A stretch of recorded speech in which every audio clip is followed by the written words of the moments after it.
ছেলে আমার মস্ত মানুষ, মস্ত অফিসার, মস্ত ফ্ল্যাটে যায় না দেখা এ পারে ও পার।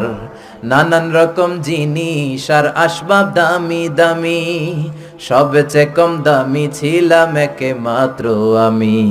ছেলের আবার আমার প্রতি অগাধ সম্ভ্রম, আমার ঠিকানা তাই বৃদ্ধাশ্রম।